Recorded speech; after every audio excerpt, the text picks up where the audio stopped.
So this is my first Word Wednesday, and I will be reading from multiple different areas, but starting in Psalms 139 Psalms 139.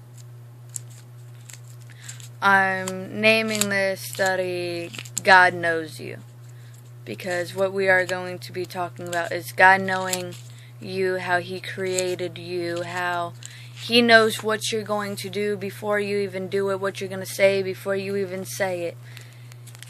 He knows everything about you, and that's what this whole study is going to be about. So starting at Psalms 139, it says, Lord, you have searched me and known me. You know when I sit down and when I stand up. You understand my thoughts from far away. You observe my travels and my rest. You are aware of all my ways. Before a word is on my tongue, you know all about it, Lord. You have encircled me. You have placed your hand on me. This extraordinary knowledge is beyond me. It is lofty. I am unable to reach it. Where can I go to escape from your spirit? Where can I flee from your presence? If I go up to heaven, you are there. If I make my bed in Sheol, you are there. If I live in the eastern horizon or settle at the western limits, even there your hand will lead me. Your right hand will hold on to me. If I say, surely the darkness will hide me, and the light around me will become night. Even the darkness is not dark to you. The night shines like the day. Darkness and light are alike to you. For it was you who created my inward parts. You knit me together in my mother's womb. I will praise you, because I have been fearfully and wonderfully made. Your works are wonderful, and I know this very well. My bones were not hidden from you when I was made in the secret place, when I was formed in the depths of the earth. Your eyes saw me when I was formless. All my days were written in your books and planned before a single one of them began. God, how difficult your thoughts are for me to comprehend. How vast is the sum of them. If I counted them, they would outnumber the grains of sand. When I wake up, I am still with you. God, if only you would kill the wicked. You bloodthirsty men, stay away from me, who invoke you deceitfully. Your enemies swear by you falsely. Lord, don't I hate those who hate you, and detest those who rebel against you?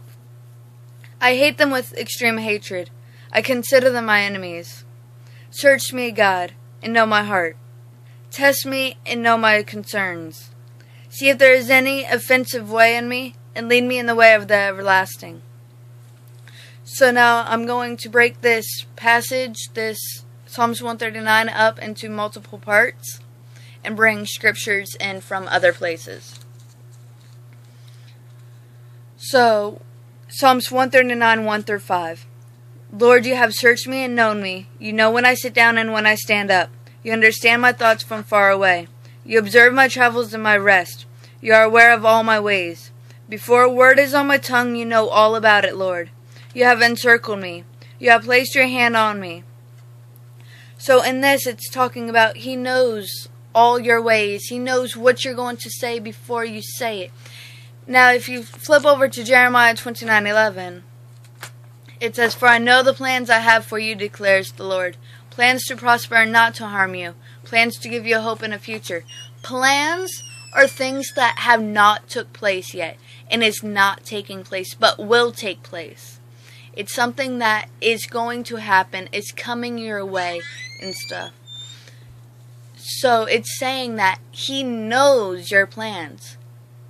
Again, He knows what you're going to say before you say it. He knows what your thoughts are before you think it. He knows what you're going to do before you do it. Those are plans. He already knows them. If you look at Psalms 139, verse 6, and that it says, bear with me, this extraordinary knowledge is beyond me. It is lofty. I am unable to reach it. Flip over to Isaiah 55, verse 8 and 9. You will see that it says, wait one second, my apologies.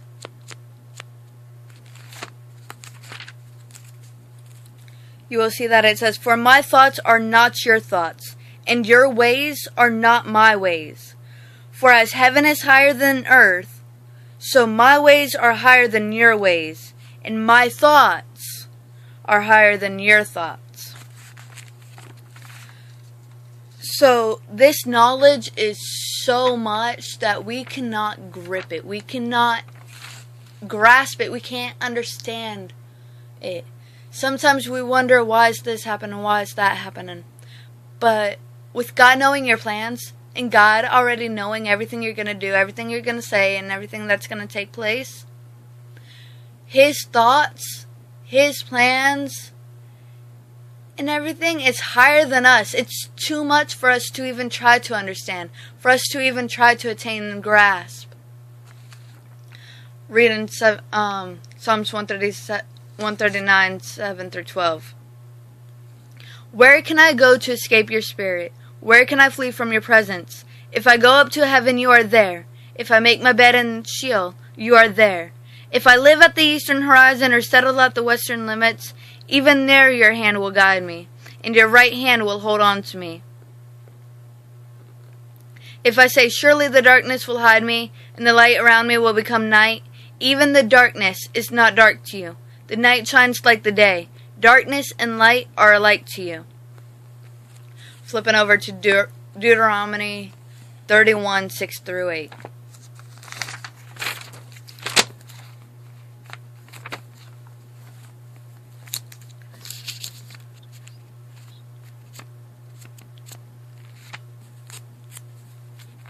So reading from 31 verses 6 through 8 in Deuteronomy, it says,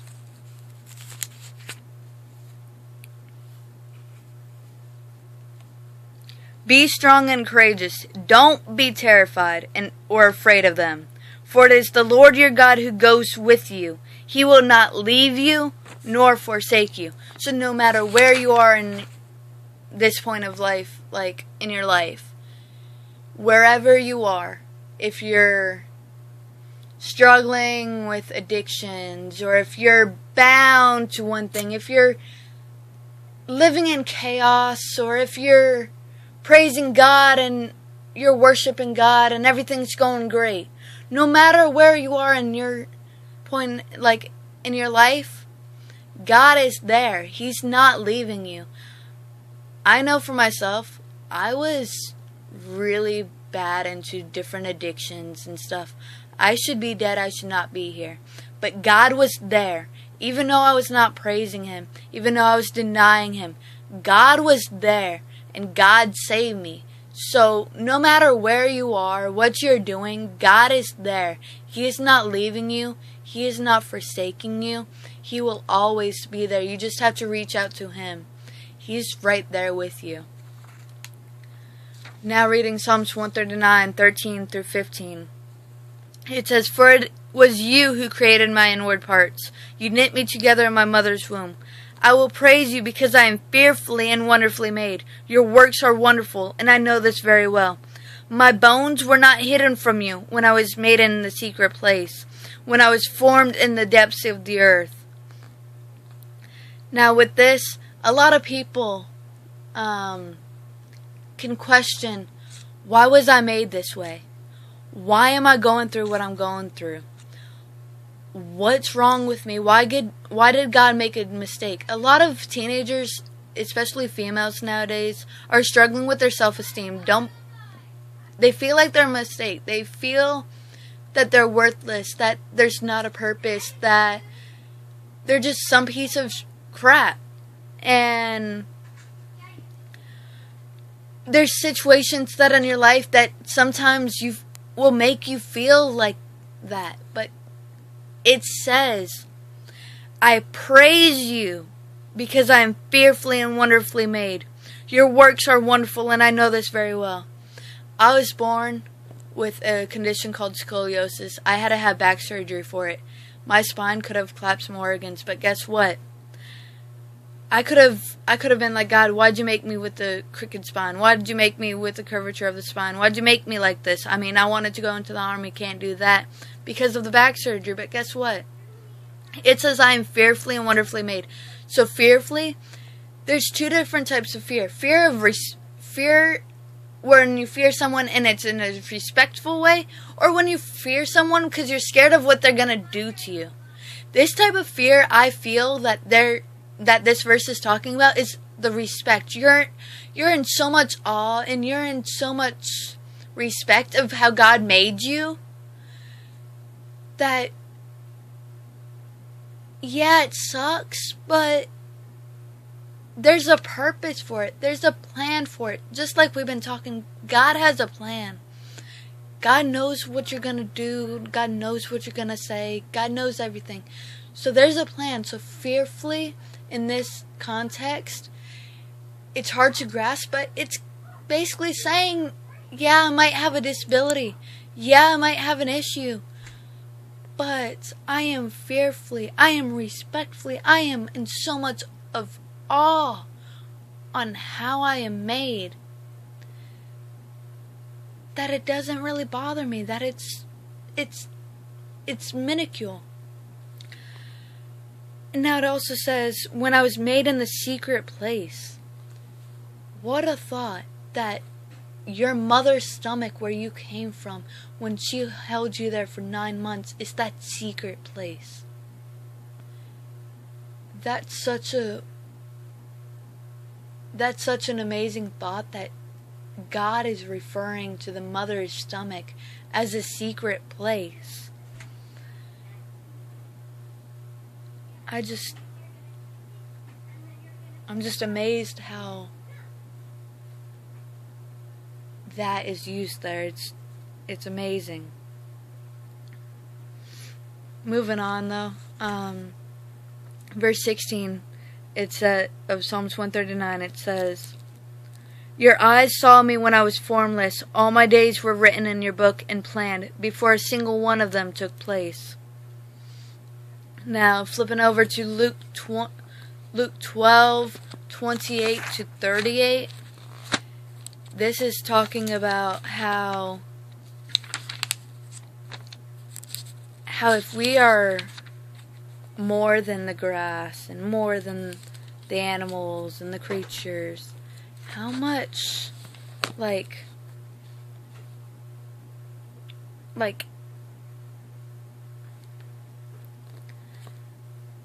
if he already planned on how to feed them, how to take care of them, how to clothe them, how much he's already got for us in store.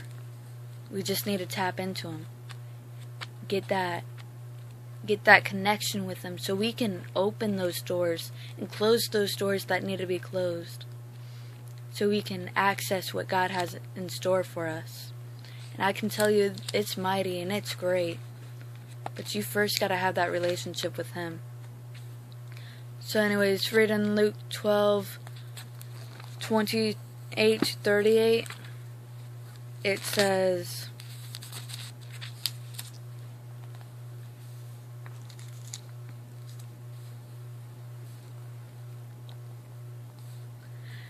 if that's how God clothes the grass, which is in the field today and is thrown into the furnace tomorrow, how much more will he do for you, you of little faith? Don't keep striving for what you should eat and what you should drink, and don't be anxious. For the Gentile world eagerly seeks all these things, and your Father knows that you need them. But seek his kingdom, and these things will be provided for you. Don't be afraid, little flock, because your Father delights to give you the kingdom. Sell your possessions and give to the poor. Make money bags for yourselves that won't grow old, an inexhaustible treasure in heaven, where no thief comes near and no moth destroys. For where your treasure is, there your heart will be also. So like I was saying, if God's already got it to take care of the grass, to take care of the creatures of the earth and stuff, and we're more than that, why can't we have faith in him taking care of us?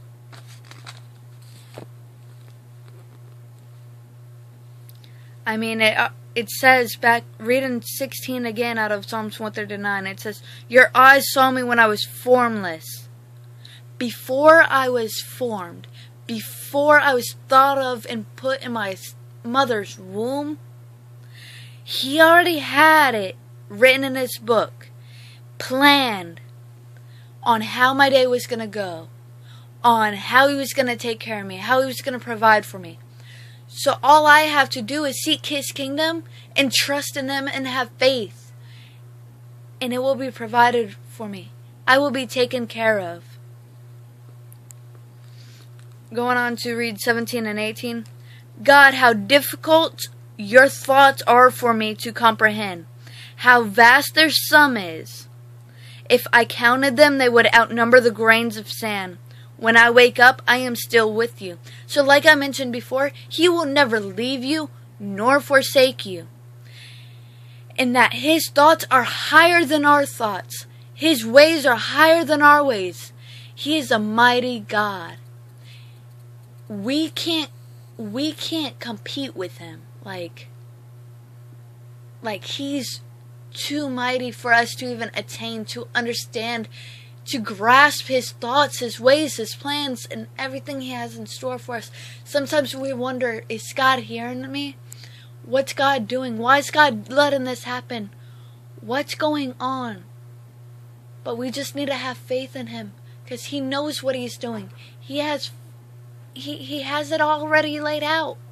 He has it laid out already for you and for me. We just have to have faith and seek his kingdom.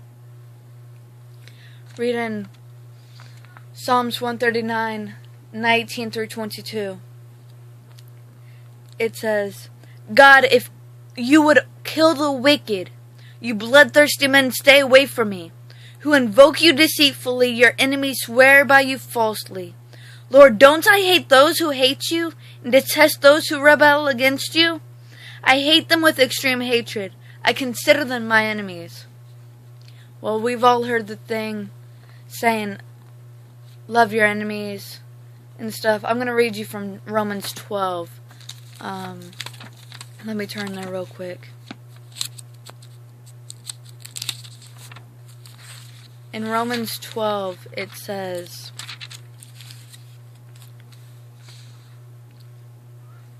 I'm going to read Romans 12 verses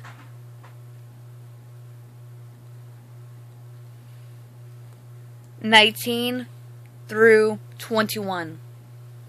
Friends, do not avenge yourselves. Instead, leave room for his wrath. For it is written, vengeance belongs to me. I will repay, says the Lord. If your enemy is hungry, feed him. If he is thirsty, give him something to drink. For in so doing, you will be heaping fiery coals on his head. Do not be conquered by evil, but conquer evil with good. So we could go out and murder someone. We could go out and fight someone. Someone say one wrong thing to me. Someone look at me the wrong way. I could fight them. I could just attack them and hurt them, hurt their reputation, hurt everything about them. But instead, if you be nice, hurting your reputation, hurting them and stuff is less intense than being nice and heaping fiery coals on their head. Just think of that. Fiery coals on their head, and all you have to do is be nice. One, being nice won't get you in trouble. You go out there, murder someone, you go out there, fight someone, you do these things, acts of violence, you can get in trouble. But if you be nice, you don't have to worry about getting in trouble. 2, that's leaving room for God to step in and for God to take care of that person. But if you act in a way of violence, God's not only going to have to take care of that person, but God's going to have to take care of you. 3, being nice, you don't get in trouble, and it's more intense on that person, because that person's like, whoa, wait up. That person's being nice after what I just did to them. So, just think about it. Like, being nice, kill them with kindness. Being nice is more intense. It's heaping fiery coals on their head than attacking them and stuff like that. So, just think about that. And wrapping it up, we're going to read Psalms 139, 23 to 24. It says, "Search me, God, and know my heart. Test me and know my concerns. See if there is any offensive way in me, and lead me in the way of the everlasting." Flipping over to James 1, verse 2.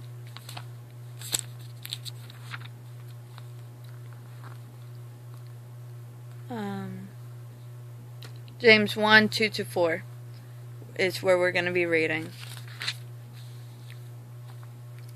"Consider it great joy, my brothers, whenever you experience various trials, knowing that the testing of your faith produces endurance. But endurance must do its complete work, so that you may be mature and complete, lacking nothing." And going down to verse 12, it says, "Blessed is the man who endures trials, because when he passes the test, he will receive the crown of life that he has promised to those who love him." So, in Psalms 139, verses 23 to 24, it's saying, "Search me, God, and know my heart. Test me and know my concerns. See if there is any offensive way in me, and lead me in the way of everlasting." So when you are tempted, that's a form of a test. And sometimes we're going to fail, because we're human. We have that sinful nature. We have that fleshly nature in us. So sometimes we'll fail. But when you fail, are you going to stay down, or are you going to pick yourself back up and let God help you the next time you get tempted in that same way, to resist that temptation?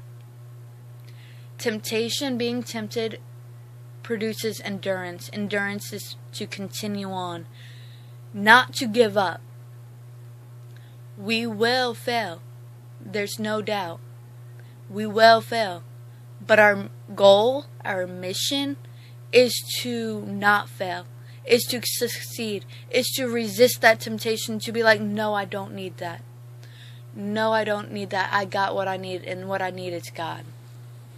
What I need is some prayer. What I need is some worship music, is some worship time, is some time reading the Bible. God knows you. God knows your temptations. God knows how you were made. He made you. God knows the plans He has for you. And God knows where you're to be going in life. God knows what you're going to say before you say it, what you're going to do before you do it, and how you're going to act, and what your thoughts are before you think it. But are you going to seek the kingdom of God so then God can use you? Because He already has things in store for you. He knows you, and He has things in store for you. But are you going to tap into God and have a relationship with God and draw close to God so God can use you? Or are you going to be like, no, God, this is too much, and back up? I mean, God could have said that when He died on the cross. He could have been like, Father, this is too much. Take this cup from me. They said in the Bible that He could have said a prayer and He would have been down. He would have been done. But He hung on that cross. He took that beating for us. So how much is it?